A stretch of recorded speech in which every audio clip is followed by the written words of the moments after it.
नमस्कार। आज मैं फिर से आप लोगों को जो कहानी सुना रही हूँ वो मेरी बहुत ही प्रिय लेखक की कहानी है, मुपासा की कहानी।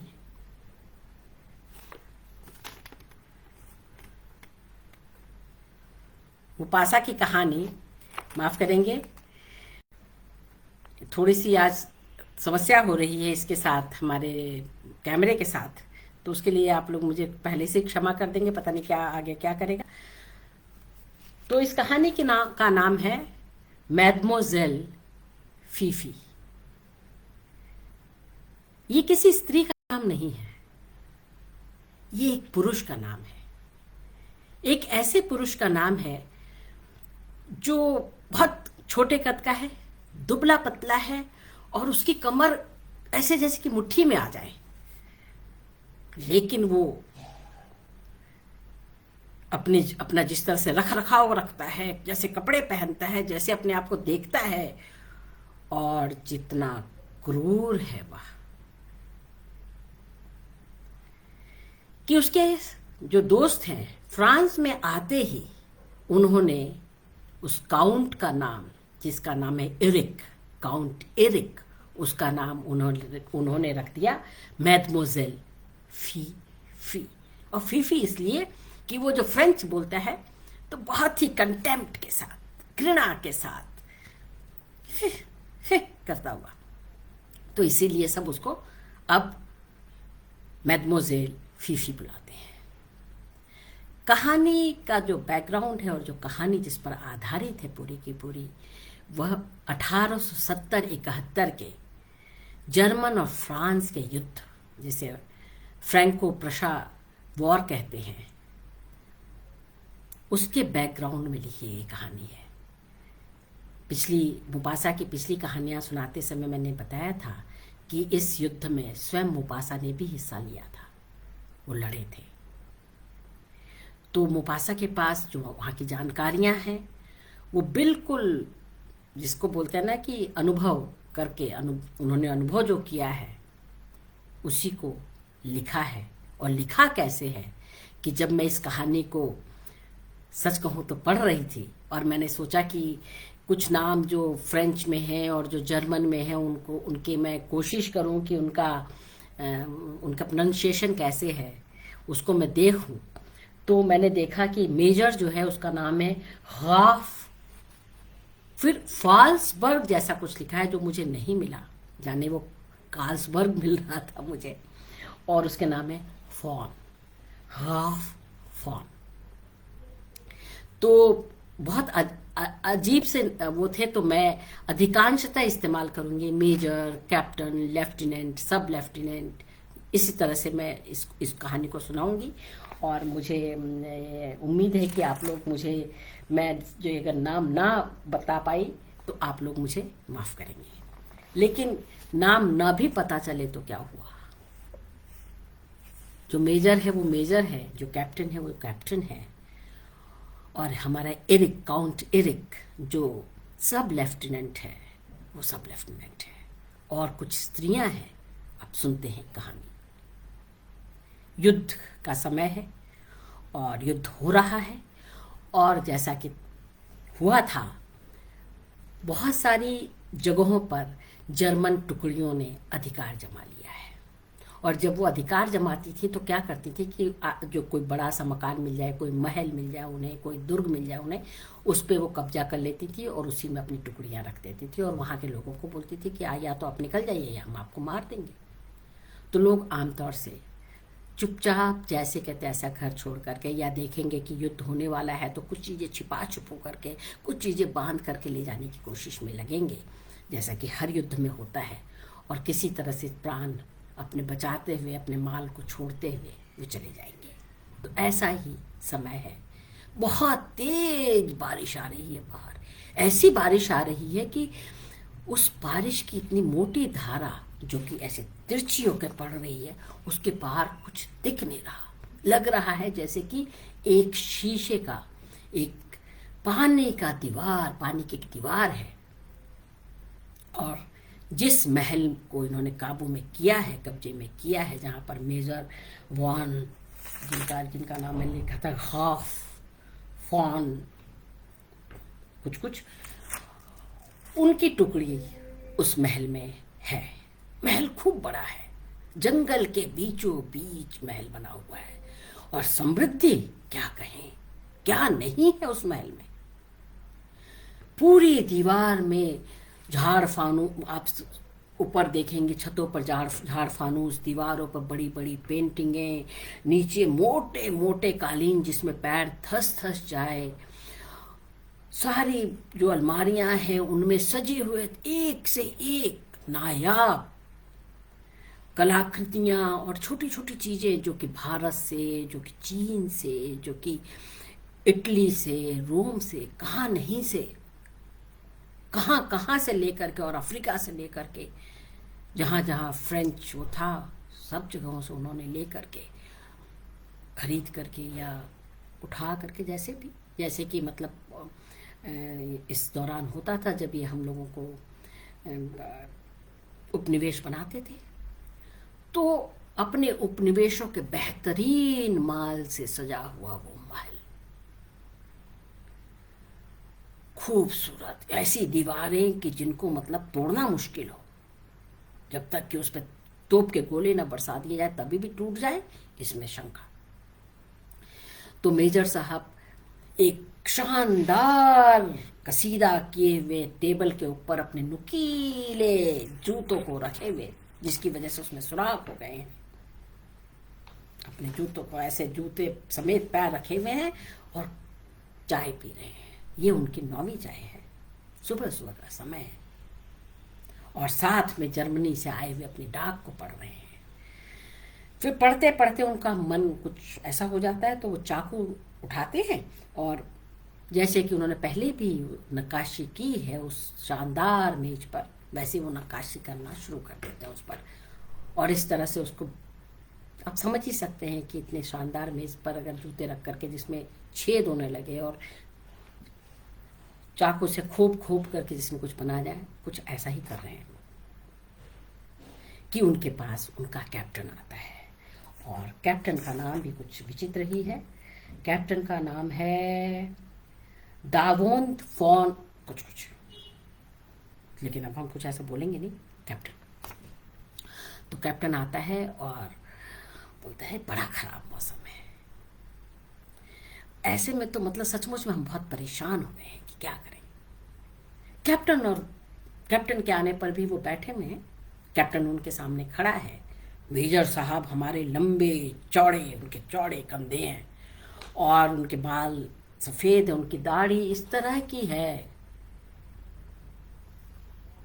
मतलब उजली सी,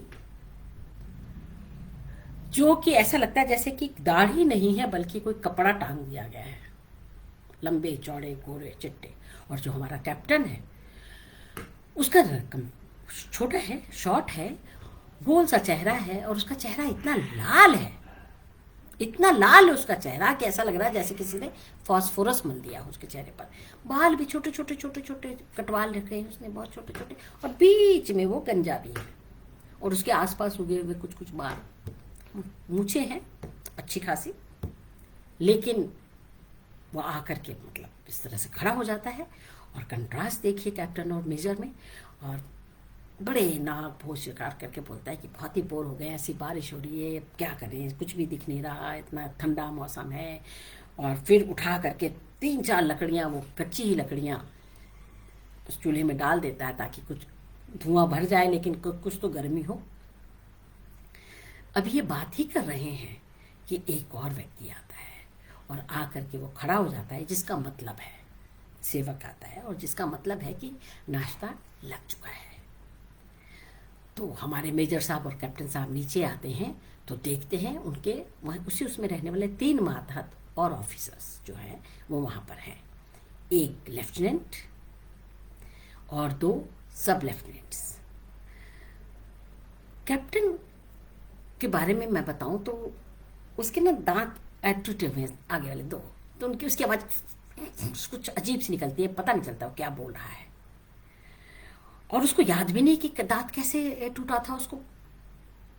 और हमारे जो मेजर साहब हैं उनके सर पर एक चोट लगी हुई है, वैसे वो बड़े भले मानस दिखते हैं, लेकिन उस चोट की वजह से लोग कहते हैं कि वो भले मानस तो हैं, लेकिन बहुत ही ज़्यादा ब्रेव भी हैं, वीर भी हैं। तो जब जहाँ पर एक बड़ा सा डाइनिंग हॉल है, खूब बड़ा डाइनिंग हॉल है, जिसमें 3 पेंटिंग सामने ही टंगी हुई है, और एक तो उसमें से पेंटिंग एक शूरवीर की है, एक कार्डिनल की है, और एक स्त्री है।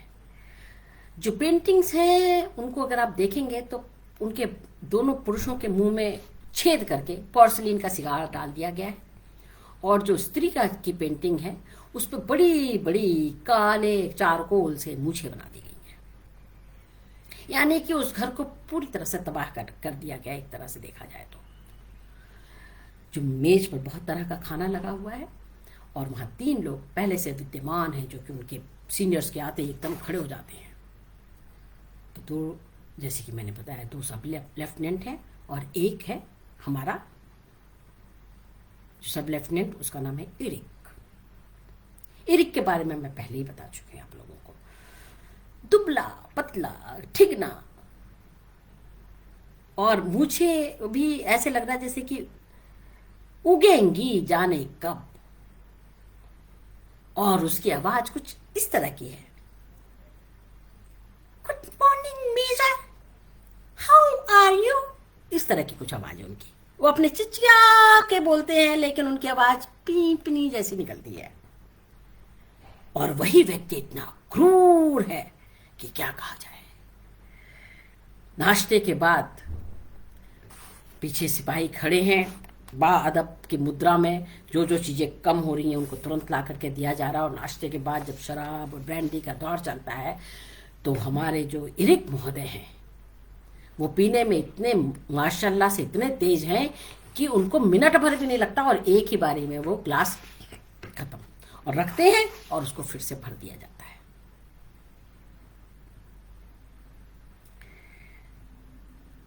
बातचीत हो रही है युद्ध के बारे में भी कुछ कुछ, लेकिन ज़्यादा नहीं। ज़्यादा बात इस बारे में हो रही है कि मौसम कितना ख़राब है, और कितने समय से हम लोग यहाँ पर बेकार बेवकूफ़ों की तरह पड़े हुए हैं, और कितने बोर हो रहे हैं। हमारे मेजर साहब की एक पत्नी भी हैं, बच्चे भी हैं, तो जरा से थोड़े से सभ्य हैं। लेकिन हमारा कैप्टन, उसके लिए 3 महीने बिना स्त्री के संसर्ग के गुजारते हुए, उसको जो 3 महीने हो गए हैं, उसको शरीर में लग रहा है जैसे कि कांटे हुआ है, और किसी भी फेर में है कि किसी भी तरह अब उसे स्त्री औरत मिलनी ही चाहिए, उसके बिना वो रह नहीं सकता। और इसीलिए वो ज़्यादा खौखियाया भी हुआ है, और बोरियत की राग ज़्यादा ही अलाप रहा है।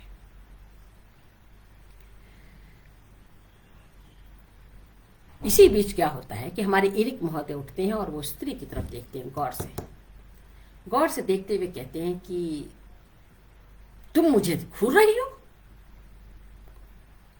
तस्वीर है, तुम मुझे घूर रही हो, हैं? तुम इन आंखों से मुझे नहीं घूर सकती। और पिस्टल निकालते हैं और ठाए ठाए करके उसकी दोनों आंखों में छेद कर देते हैं, और फिर कालीनों में से चिंदियां फाड़ फाड़ करके वो इधर उधर और भी उड़ाने लगते हैं, कुछ प्लेटें फेंक पटकते हैं। तब तक हमारा जो कैप्टन है वो मेजर को बोलता है, क्यों ना आज इतने खराब मौसम में, जबकि इतनी बारिश आ रही है और सब इतना गड़बड़ हो रहा है, हम कहीं से औरतों का प्रबंध कर लें। मेजर कहता है, ये हम युद्ध करने आए हैं, औरतों का प्रबंध करने आए हैं? ये क्या कह रहे हैं आप, कैसी बातें कर रहे हैं आप? तो बोलता है कि देखिए, इतने दिन हो गए, अब तो आप समझेंगे ही कितनी परेशानी है। और दूसरों की तरफ देखता है तो वो लोग भी थोड़े से मतलब मेजर के आसपास आके खड़े हो गए हैं, सबकी आंखों में खूब उत्सुकता है, और उनको लगता है कि हा हा हा क्या बात है, ऐसा तो मतलब गजब हो गई ये बात है, गजब ही है ये बात। तो थोड़ी बहुत इधर जाने के बाद, और खिड़की खोल करके बाहर बारिश देखने के बाद, बूंदों में ऐसे ऐसे करने के बाद, मेजर कहता है कि ठीक है, अगर तुम कुछ प्रबंध कर लो तो कोई बात नहीं। तो कैप्टन एकदम बाग हो जाता है, वो तुरंत सिपाहियों को बुलाता और आदेश करता है कि इतना कुछ खाने पीने के लिए तुरंत ही अच्छे शाम के अच्छे भोजन का प्रबंध किया जाए, तरह तरह के चीज़ें बनाई जाएं। उसके आदेश देना शुरू करता है कि ये बना दीजिए, वो बना दीजिए, ऐसा कर लीजिए, वैसा कर लीजिए। और जल्दी ही एक घुड़सवार बग्गी, वो है बग्गी का, वो उसको बुला करके बोलता है कि तुम शहर में जाओ और शहर से लड़कियां लेकर आओ। तो क्योंकि वो उसे बहुत कुछ मालूम है और वो कुछ इसी तरह का प्राणी है, तो वो यह भी बताता है कि मतलब जाकर के कहाँ से लेकर आए जाए स्त्री को, लड़कियों को। तो जो हमारे बग्गी वाला है, चालक कोचवान, वो एक व्यक्ति को ले करके और चल पड़ता है। बहुत बारिश है लेकिन फिर भी घोड़े मतलब बारिश में भीग रहे हैं, लेकिन कवर्ड बग्गी लेकर के चल पड़ा है। और यहाँ पर प्लानिंग शुरू है कि क्या क्या किया जाए। इसी बीच हमारे इरिक महोदय को, काउंट इरिक को, ये सोचता है कि क्यों ना हम अब खजाने वाला खेल खेलें और कुछ मतलब जमीन के अंदर से कुछ खजाना निकालें, खुदाई करके। चलिए अब हम खुदाई वाला खेल खेलेंगे और जमीन के अंदर से कुछ खजाने निकालेंगे। ऐसा कहते हुए वो एक बहुत ही खूबसूरत चीनी मिट्टी के बने हुए केतली के अंदर थोड़ा बारूद भर के और उसका मुंह बंद करके और उसमें माचिस दिखा देता है। इतनी तेज आवाज होती है, धम, और जो कमरा, जो पूरा डाइनिंग हॉल पहले ही तरह तरह के धुओं से, लकड़ी जल रही है गर्माहट के लिए, सिगरेट लगातार धौंकी जा रही है, गोलियां चल ही चुकी हैं और उसमें बारूद की गंध, सबको खांसी आ जाती है। खुद इरिक की आंखें भी भर आती हैं और आंखें निकलने लगती हैं ऐसे। आवाज बड़ी जोर की हुई, मजा नहीं आया, कुछ और करना चाहिए। ऐसा करते हुए वो जाते हैं और कुछ प्लेटें, कुछ और चीजें तोड़ने लग जाते हैं, कुछ चीजें फाड़ने लग जाते हैं। सब लोग उसमें शामिल हो जाते हैं, सब उस महल की चीजों को तबाह, उसका नाश करना शुरू कर देते हैं। और ये उनका खेल है, प्रिय खेल, कैसे किसी चीज को नाश किया जाए जो कि फ्रेंच है, जो उनके दुश्मनों का है।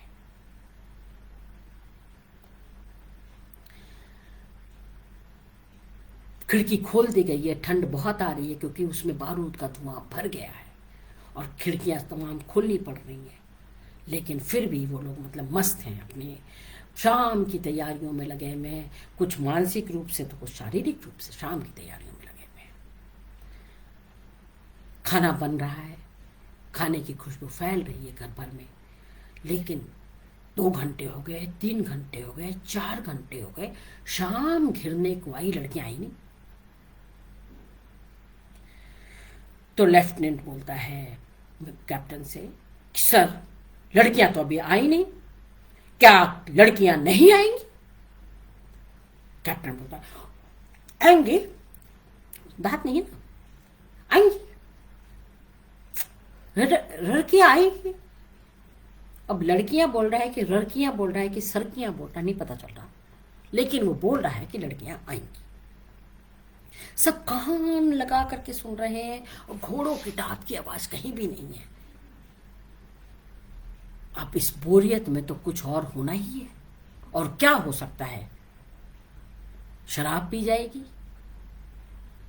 कुर्सियों पर कुछ मतलब कुर्सियां काटी तोड़ी जाएंगी, कुछ कुर्सियां काट तोड़ करके आग में फेंक दी जाएंगी। यही सब होगा कि अचानक घोड़ों की जुनूर जुनूर जुनूर उनकी घंटियों की आवाज आती है। कैप्टन के कान खड़े हो जाते हैं। मैंने कहा था ना कि लड़कियां आएंगी। बग्गी आई है, अभी आने दो, ये हमारे इरिक महोदय हैं। खैर लड़कियां उसमें हैं 5 और लड़कियां आ गई हैं।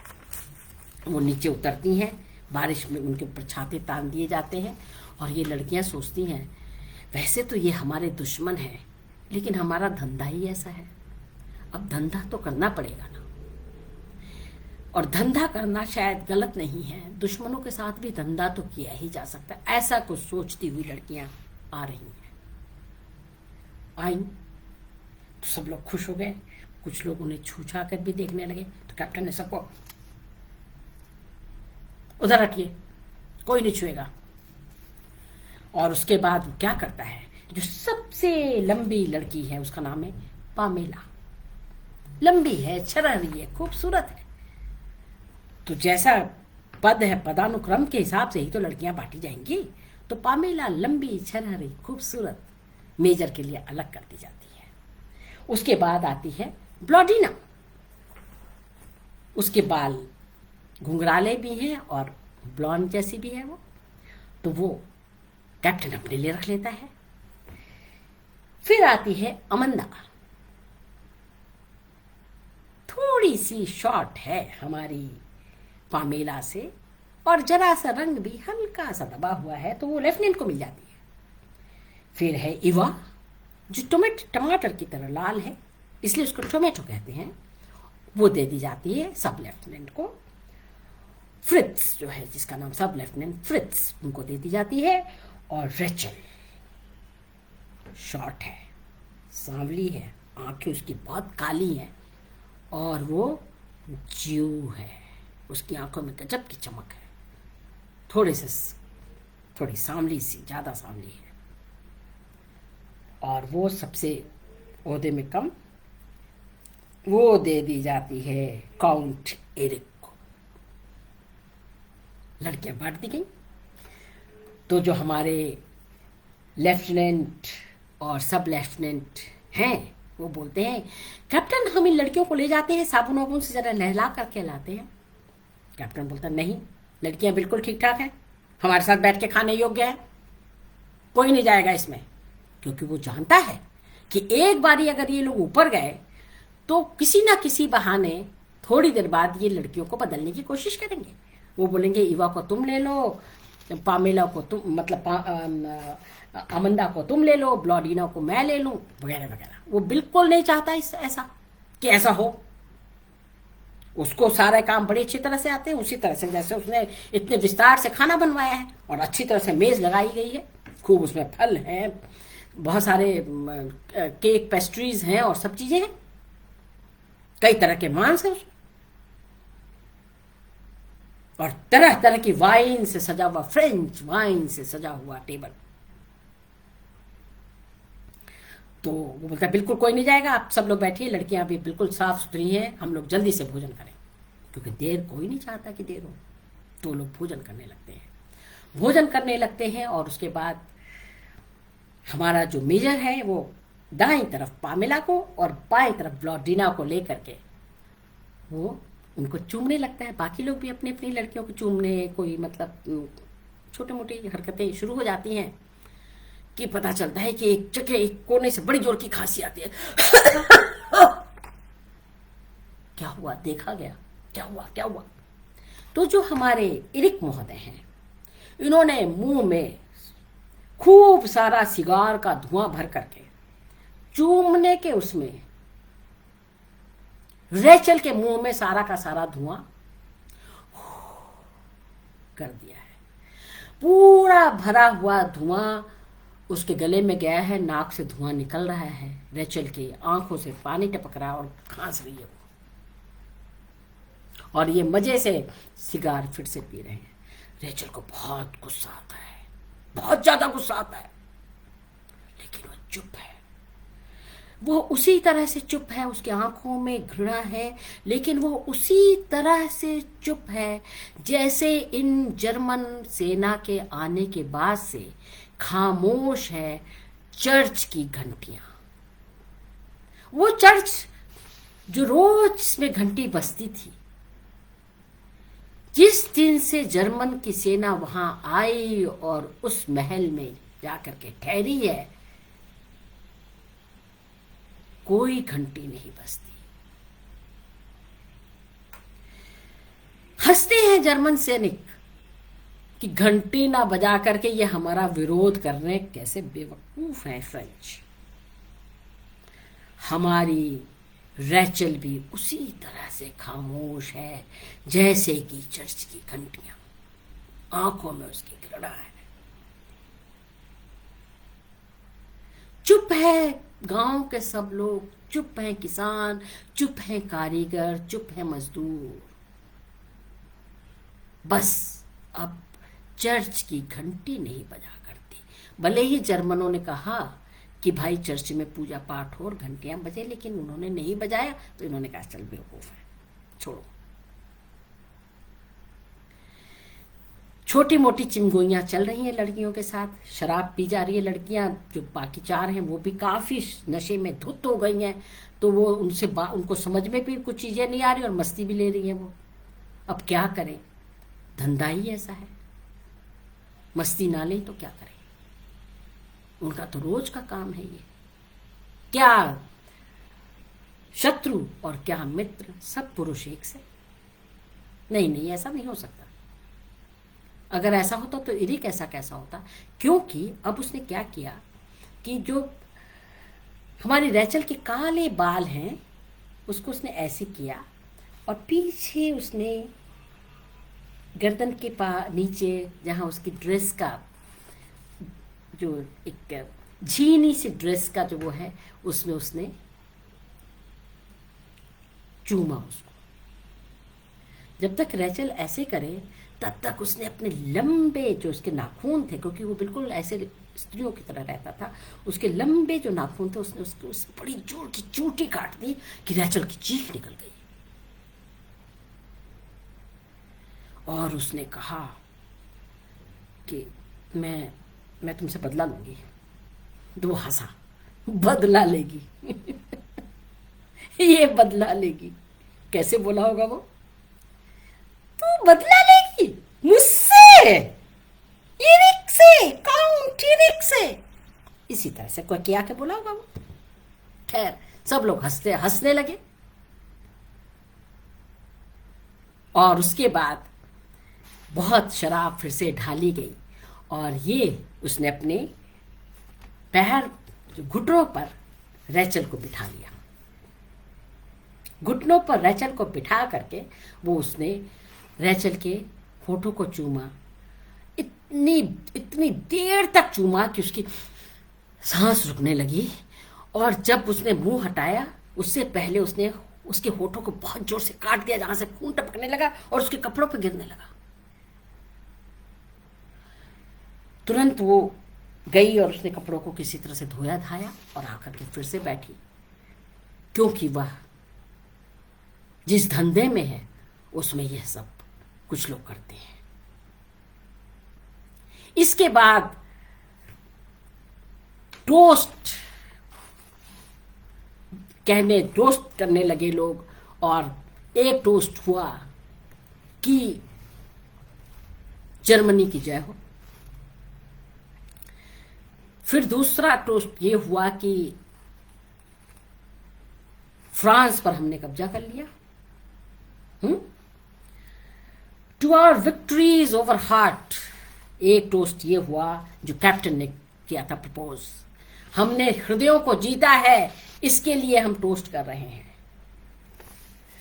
तो जो लेफ्टिनेंट था जिसका नाम ओटो था उसने कहा to our victories over France. सब लोगों ने कहा yes, victory over France, victory over France, France पे जीत की खुशी के लिए ये टोस्ट है, इस टोस्ट को हम उसके लिए दे रहे हैं। और हाथ बढ़ा करके वो वाइन पीने लगे। इन्होंने लड़कियों ने एक दूसरे की तरफ देखा, आंखें थीं तो वो फ्रेंच ही। और हमारी रैचल थोड़ी कसमसाई और कहा कि ऐसे टोस्ट मत करें आप लोग। तो इरिक ने कहा भाई मैंने तो आज तक कोई भी ऐसा फ्रांसीसी पुरुष नहीं देखा, मिला ही नहीं मुझे आज तक कोई। तो किसी ने उसकी बात पर कान नहीं दिया, लेकिन रैचल ने सुन लिया था। और रैचल ने सुना तो उसने कहा कि जिस तरह के टोस्ट आप हम लोगों के सामने प्रपोज कर रहे हैं, अगर कोई यहां पर पुरुष होते तो आप लोग ना करते। तो उसने फिर जोर से कहा इस बात को कि मैंने तो आज तक कोई फ्रांसीसी पुरुष देखा ही नहीं है। तो उसने आंख उठा करके देखा और हंसते हुए उसने कहा अरे भाई, अगर फ्रांसीसी पुरुष होते तो क्या हम यहां होते? फ्रांस में तो कोई पुरुष इस तरह के है ही नहीं। और हम विजेता हैं, फ्रांसीसी पुरुष हमारे सामने क्या है। इस पर थोड़ा सा वातावरण थोड़ा सा बदला, लेकिन लड़कियां इतने नशे में धुत थीं और कुछ घबराई हुई भी थी उस दोस्त जैसे। वो लोग कह रहे थे जर्मनी की जय हो, फ्रांस में पुरुष नहीं है, फ्रांस को हम लोगों ने जीत लिया, फ्रांस की जीत की खुशी में यह शराब का यह पैग हमारे लिए है। थोड़ी सी घबराई हुई थी। तब तक जैसा कि हम लोग इसकी कल्पना कर सकते हैं कि इरिक ने कहा कि फ्रांस की सभी औरतें हमारी हैं, हमारी बपौती हैं, फ्रांस की सारी औरतें हमारी बपौती हैं। जब फ्रांस में कोई पुरुष है ही नहीं तो सभी औरतें हमारी बपौती हैं। कि कांपती हुई ये खड़ी हुई रेचल, और उसने कहा तुम इस तरह की बात नहीं कर सकते। क्यों? फ्रांस की सारी औरतें हमारी हैं, जब तुम्हारे यहां आदमी है ही नहीं, पुरुष है ही नहीं, तो फ्रांस नहीं है तुम्हारी सारी औरतें फ्रेंच तुम लोगों की, भागो यहां से। तो उसने कहा तो तुम कौन हो? तुम औरत नहीं हो क्या?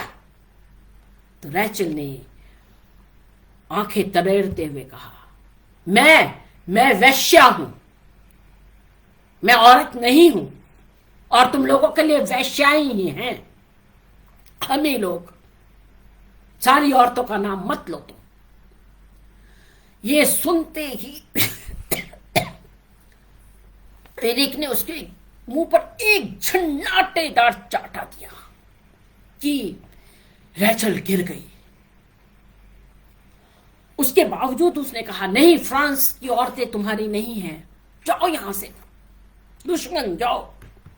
वो फिर से उठा और उसने जैसे ही एक और थप्पड़ लगाने के लिए आगे बढ़ा कि सामने जो नुकीला चाकू पड़ा था, रैचल ने उसे लिया और उसके यहां छाती के ऊपर ऐन और ये जो हड्डी है इसके अंदर उसने उसको भोंक दिया चाकू को, और उसको नीचे ऐसे किया। जैसे चाकू लगा, ऐसे करने से कुछ नहीं होता, चाकू को ऐसे करके और नीचे करना होता है, तब आसपास की चीजें भी कट जाती हैं। ये सारी नली कट गई और भगवान में पैर को खून बहने लगा, और इरिक का मुंह भय, दर्द उससे काला पड़ गया, आधा मुंह खुला हुआ और नीचे बैठने लगा। रैचल ने आओ ना देखा ताव, आओ देखा ना ताव, और जल्दी से जिस कुर्सी पर बैठी हुई थी उस कुर्सी को उसने ओट्टो के दोनों पैरों के बीच में ऐसे जोर से फेंका कि ओट्टो खड़ा खड़ा गिर गया। और रैचल निकली, खिड़की के पास गई, खिड़की उसने खोला और बारिश में ही जंगल में कूद गई। जब तक वो लोग खिड़की के पास दौड़ के पहुंचे और एक आध लोग इरिक के पास, तब तक वो बारिश की चादर के पीछे गुम हो चुकी थी रैचल। दूर दूर तक कहीं कुछ पता नहीं। दौड़ते हुए लोग नीचे गए, देखने के लिए जंगल में घुसे कुछ लोग, सिपाही लोग दौड़े, और रात भर गांव से लोगों की फुसफुसाहटों की आवाजें, दबा करके गला बोलने की आवाजें, दुश्मन दुश्मन, और गोलियों की चलने की आवाजें आती रही। और यहां उस टेबल को जल्दी जल्दी सामान फेंक फाक करके जब इरिक को लिटाया गया तो पल भर बाद ही उसका दम निकल गया, वो मर गया। लोग सकते में क्या करें। रात भर ढूंढाई होती रही और रैचल ना मिली तो ना ही मिली। लेकिन कहानी बात यही थोड़ी खत्म हो जाती है। वहां 4 लड़कियां और भी हैं, उनका क्या हुआ? तुरंत ही इन लोगों ने अपनी तलवारें निकाल ली और चले उन लड़कियों को पकड़ करके उनको काटने। तो लड़कियां उनके पैरों पर गिर गई, माफी मांगने लगी चारों, पामेला, प्लॉडिना, अमंदा और इवा माफी मांगने लगी कि हमने नहीं कुछ किया। और मेजर भी का भी दिमाग थोड़ा सा ठंडा हो गया था और नशा एकदम काफूर। उसने उन लोगों को रोक दिया, बस खून खराबा नहीं, और चलो सब चीजें ठीक करो। और उन लड़कियों को एक कमरे में बंद कर दिया गया और दो पुलिस वाले जो सिपाही थे उनको दो सिपाहियों को कमरे के बाहर तैनात कर दिया गया कि कोई अंदर ना जाए। सुबह उन लड़कियों को वापस भेज दिया गया, लेकिन रैचल नहीं मिली।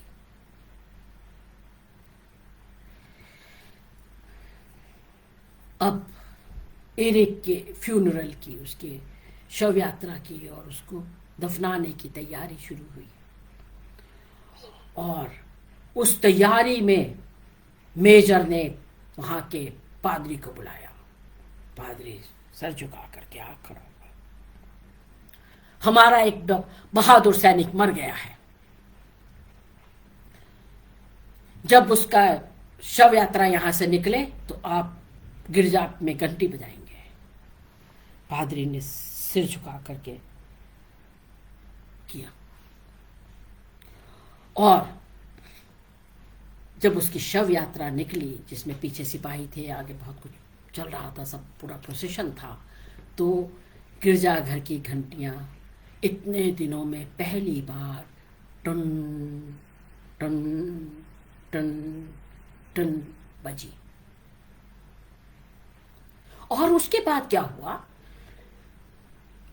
कि लोग उन घंटियों को अक्सर ही सुनने लगे। ऐसा लगता है कि जैसे कोई आर्टिस्ट बड़े प्रेम से उन घंटियों को बजा रहा है। उनका जी आता कि बजती रही ये घंटियां देर तक। गिरजाघर की तमाम तरह की घंटियां बजती और ऐसा लगता है कि पूरा वातावरण संगीतमय हो गया है।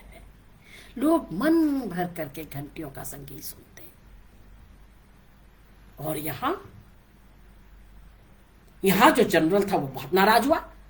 उसने मेजर को बुला करके डांट पिलाई। उसने कहा कि तुम यहां मतलब युद्ध करने आए हो या मस्ती करने आए थे? लड़कियों को बुला लिया, ये क्या भला है? खूब डांट पड़ी।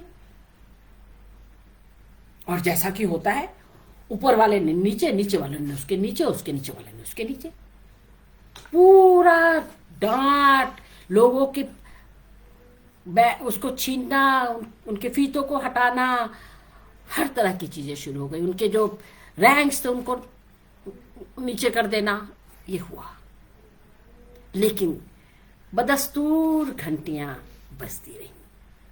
और फिर तब तक 1871 आया और युद्ध खत्म हुआ और जर्मन वहां से चले गए। जब सारे जर्मन सैनिक वहां से चले गए तो एक दिन हमारे पादरी महोदय एक गाड़ी लेकर के चर्च के पास पहुंचे। वैसे वो पादरी महोदय हर रोज चर्च के पास जाते थे, क्योंकि वहां पर एक बेचारी लड़की भूखी प्यासी अकेली वहां थी। तो आखिर उसको भी तो देखना था किसी को। ऐसे कैसे हो जाता कि उसको ना देखा जाता? तो पादरी और एक उनके साथ उनके सहायक रोज ही जाते थे और लोगों ने सारी जगह पर यह फैला दिया था कि कोई आत्मा रहती है चर्च में जो घंटियां बजाया करती है। नहीं तो आप तो देख ही रहे हैं कि पादरी बाहर रहता है, पादरी तो जाता ही नहीं। फिर भी रात में भी, सुबह भी, दोपहर में, किसी भी समय घंटियां बजने लगती हैं। लोगों ने चर्च के आसपास जाना बिल्कुल बंद कर दिया था। और जब जर्मन सैनिक चले गए तब पादरी महोदय अपने सहायक के साथ एक बग्गी लेकर के वहां पहुंचे और अपने हाथ से उस लड़की को पकड़ करके उन्होंने सहारा देते हुए बग्गी पर बिठाया और वो उसी जगह पर ले गए, उस घर में ले गए जहां से वो लड़की आई थी अपनी 4 दोस्त साथियों के साथ। जब उसकी मालकिन ने देखा, जो कि रो रो करके वो गई थी कि वो लड़की मर गई है, उसने उसको देखा तो एकदम खुश हो गई और उसका स्वागत उन्होंने उस तरह से किया जैसे ही वीरांगना का करते हैं, और अंदर उसको बुलाया, बड़ा सम्मान भी किया, और फिर वो अपने काम में लग गई जो उसका काम था। लेकिन कहानी यहां भी नहीं खत्म हुई। क्या हुआ कि एक देशभक्त उसने उस लड़की के पास आया, और पहले तो वो उसकी वीरता से मुक्त हो गया, और उसके बाद उस लड़की के गुणों से मुक्त हो गया।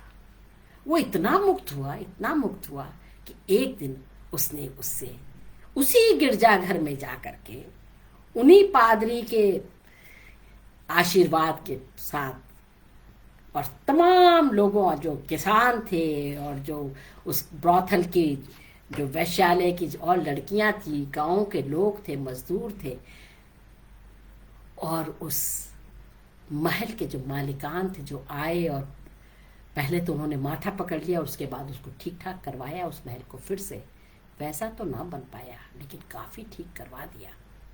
और उस खून को, जिसमें इरिक का खून लगा हुआ था, उस टेबल को उन्होंने अपने हाथ से काट करके जलवा दिया कि जर्मन खून यहां नहीं होना चाहिए, जैसे कि गोया वो रक्त बीज। ऐसे खून रक्त बीज ही हुआ करते हैं। घृणा इतनी जल्दी से फैलती है ना कि क्या कहें। तो वो नहीं चाहते थे कि घृणा, जो यहूदियों के साथ जो घृणा थी